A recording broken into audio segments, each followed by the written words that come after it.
Kita masuk pada materi yang pertama, yaitu sistem reproduksi pada pria. Sistem reproduksi pada pria terdiri dari organ reproduksi bagian dalam dan juga organ reproduksi bagian luar.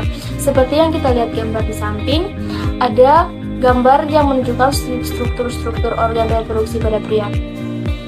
Organ reproduksi bagian dalam terdiri dari testis, yaitu tempat penyimpanan sperma, dan beberapa jenis hormon kelamin jantan. Kemudian ada epidimis, yaitu tempat penyimpanan dan pematangan sperma. Ada vas deferens, yaitu tempat penyimpanan sperma sebelum dikeluarkan melalui penis. Kemudian ada kelenjar prostat, yaitu penghasil cairan basah yang melindungi sperma dari gangguan luar. Kemudian ada vesicula seminalis, yaitu tempat penampung sperma dari testis. Dan yang terakhir ada uretra. Uretra ini yaitu kantung kemih yang berhubungan dengan vas deferens. Sperma keluar dari penis melalui uretra. Organ reproduksi bagian luar yaitu penis. Penis tersusun atas jaringan otot, jaringan spons, pembuluh darah, dan juga jaringan saraf. Penis menjadi dua bagian, yaitu batang dan kepala penis. Pada bagian kepala terdapat kulit yang menutupinya, yang disebut dengan preputium. Pada bagian dalam penis terdapat saluran yang berfungsi mengeluarkan urin. Saluran ini mengalirkan sperma keluar, jadi penis berfungsi sebagai saluran yang mengeluarkan sperma dan urin. B. Sperma. Pada usia remaja sekitar usia 12-13 tahun, umumnya organ kelamin laki-laki telah mampu menghasilkan sel sperma. Biasanya ditandai dengan mimpi dan keluarnya sel sperma atau biasa disebut dengan mimpi basah. Sel sperma manusia memiliki panjang kurang lebih 60 mikrometer. Dalam satu tetes semen atau air mani terdapat kurang lebih 200-500 juta sperma. Struktur sperma terdiri dari kepala, bagian tengah atau badan, dan ekor atau flagella. Pada bagian kepala terdapat inti sel dan akrosom yang dibentuk dari kompleks Golgi. Akrosom menghasilkan enzim yang berfungsi membantu sperma menembus sel telur. Pada bagian tengah terdapat mitokondria sebagai tempat berlangsungnya oksidasi sel untuk membentuk energi yang digunakan oleh sperma dalam bergerak aktif. Bagian ekor berupa flagella yang merupakan alat bergerak sperma. Berikut adalah gambar struktur sperma. Yang pertama ada ekor, membran plasma, badan atau bagian tengah, mitokondria atau yang berbentuk spiral, leher, kepala, sentriol, nukleus, dan akrosom. B. Sistem reproduksi pada wanita. 1. Organ reproduksi wanita. Sistem reproduksi wanita terdiri atas organ reproduksi dalam dan organ reproduksi luar. Organ reproduksi bagian luar terdiri dari lubang vagina, labia mayora, labia minora, mons pubis, dan klitoris. Sedangkan pada alat kelamin bagian dalam terdapat ovarium, tuba falopi, dan uterus atau rahim. Di sini terdapat gambar dari sistem reproduksi pada wanita. Pada bagian ini, yang pertama yaitu vulva, merupakan daerah yang menyelubungi vagina. Vulva terdiri atas mons pubis, labia, klitoris, daerah ujung luar vagina, dan saluran kemih. Kemudian ada vagina. Vagina adalah saluran yang elastis. Panjangnya sekitar 8-10 cm dan berakhir pada rahim. Kemudian ada serviks. Serviks disebut juga dengan mulut rahim. Serviks ada pada bagian terdepan dari rahim dan menonjol ke dalam vagina, sehingga berhubungan dengan bagian vagina. Kemudian rahim disebut juga dengan uterus. Alat ini memiliki peranan yang besar dalam reproduksi wanita. Rahim berperan besar saat menstruasi hingga melahirkan. Kemudian Lanjut pada ovarium. Ovarium disebut juga dengan indung telur. Ovarium menghasilkan sel telur atau ovum yang letaknya di sebelah kiri dan kanan rongga perut bagian bawah. Terakhir yaitu tuba falopi. Tuba falopi disebut juga dengan saluran telur. Saluran telur adalah pasangan saluran yang berada pada kanan dan kiri rahim. Saluran menghubungkan rahim dengan ovarium melalui fimbria. 2. Proses dan siklus menstruasi. Secara berkala, sel telur yang sudah matang akan dikeluarkan dari indung telur. Sel telur ini akan bergerak melalui saluran telur menuju rahim. Sementara itu, dinding rahim akan menebal hingga rahim menerima zigot hasil fertilisasi. Jika fertilisasi tidak terjadi, maka sel telur dan jaringan yang terbentuk pada dinding rahim akan lurus dan dikeluarkan dari rahim sebagai menstruasi atau haid. Siklus menstruasi berkaitan dengan pembentukan sel telur dan pembentukan endometrium atau dinding rahim. Menstruasi terjadi secara periodik. Jarak waktu antara menstruasi yang satu dengan menstruasi berikutnya dikenal dengan satu siklus menstruasi. Siklus menstruasi wanita berbeda-beda, namun rata-rata berkisar 28 hari. Hari pertama menstruasi dinyatakan sebagai hari pertama siklus menstruasi. Siklus ini terdiri dari 4 fase, yaitu fase menstruasi.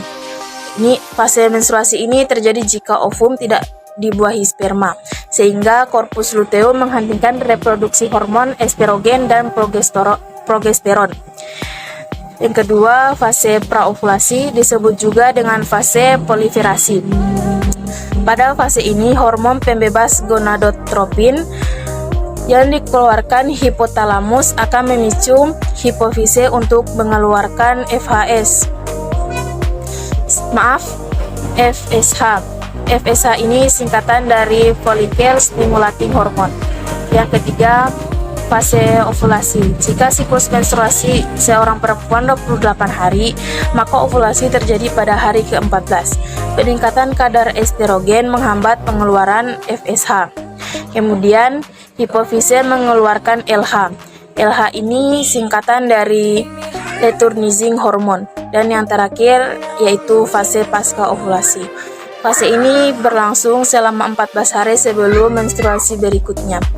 Walaupun panjang, siklus menstruasi berbeda-beda. Fase pasca ovulasi ini selalu sama, yaitu 14 hari sebelum menstruasi berikutnya. Folikel de Graaff atau folikel matang yang telah melepaskan oosit sekunder akan berkerut dan menjadi korpus luteum. C. Proses perkembangan embrio. Pembuahan terjadi di saluran telur tuba falopi atau ovidut zigot yang terbentuk menuju ke rahim uterus, kemudian membelah diri menjadi 2, 4, 8, 16, dan seterusnya. Sementara itu, lapisan dalam dinding rahim menebal untuk memberi makanan untuk embrio.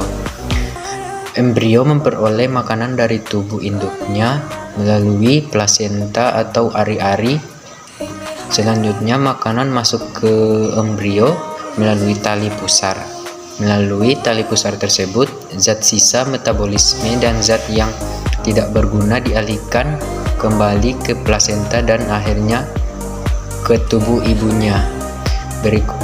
Berikut di bawah ini adalah proses perkembangan embrio. D. Hormon reproduksi pada manusia. Sistem-sistem reproduksi pada manusia dipengaruhi oleh hormon-hormon tertentu. Hormon-hormon yang mempengaruhi sistem reproduksi pada pria adalah gonadotropin, berfungsi dihasilkan oleh hipotalamus di bagian dasar otak, yang merangsang kelenjar hipofisis bagian anterior agar mengeluarkan hormon FSH dan LH atau follicle stimulating hormone, berfungsi dan merangsang perkembangan tubulus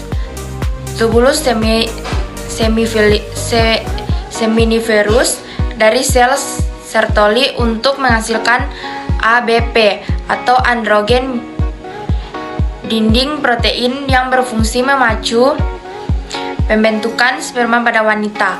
LH atau luteinizing hormon berfungsi merangsang sel lending agar mensekresikan hormon testosteron. Testosteron berfungsi dalam perkembangan ciri seks sekunder wanita serta berperan penting dalam siklus menstruasi. Sedangkan progesteron berperan dalam siklus menstruasi, kehamilan, serta dalam embriogenesis. Hormon testosteron dihasilkan oleh testis yang berfungsi merangsang perkembangan organ seks pada saat embrio belum lahir. Penyakit menular pada manusia. Penyakit yang dapat ditularkan melalui hubungan seksual disebut penyakit menular seksual. PMS menyebabkan infeksi pada organ reproduksi. Infeksi akan menjalar dan menyebabkan penderita penyakit berkepanjangan, kemandulan, bahkan kematian. Ada 7 penyakit yang dapat ditularkan pada manusia, di antaranya gonorrea. Gonorrea adalah penyakit yang menular yang disebabkan oleh infeksi bakteri Neisseria gonorrhoeae yang menyerang siapa saja, baik pria maupun wanita, terutama di kalangan anak-anak muda usia 15 tahun sampai 24 tahun. Penyakit yang dikenal sebagai kencing nanah yang ditandai dengan keluarnya cairan berwarna kuning atau kehijauan, dan masa inkubasinya 2-10 hari. Sifat bakteri penyebab penyakit selifis adalah Troponepedium massa. Masa inkubasinya 3 sampai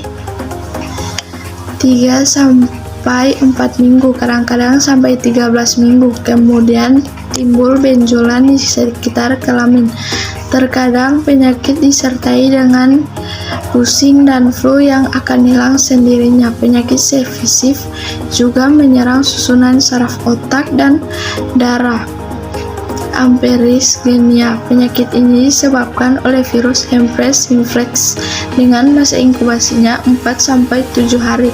Virus masuk ke tubuh para wanita. Penyakit ini sering berkembang menjadi kanker mulut rahim.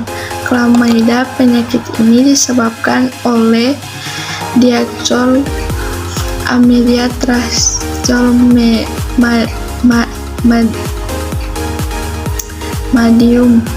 Masa inkubasinya selama 2-21 hari. Gejala adalah timbul peradang pada alat reproduksi pria dan wanita. Penyakit ini dapat menyebabkan cacat saluran telur kemandulan. Dan trichomoniasis disebabkan oleh Paratomas vaginalis. Gejalanya adalah cairan vagina encer dan berwarna kuning kehijauan, berbusa, berbau busuk. Kadiasis vagina merupakan keputihan yang disebabkan oleh jamur Candida abianus. Pada keadaan normal, jamur ini dapat di kulit maupun dalam vagina. Gejalanya berupa keputihan seperti susu, berkumpul disertai gatal, panas, dan kemerahan pada alat kelamin dan bagian sekitarnya. HIV adalah gejala akibat menularnya sistem kekebalan tubuh yang terjadi karena infeksi HIV. Hukuman orang yang terinfeksi oleh virus ini dapat mengatasi serangan penyakit lain karena sistem kekebalan tubuhnya menurun secara drastis HIV terdapat pada saluran cairan.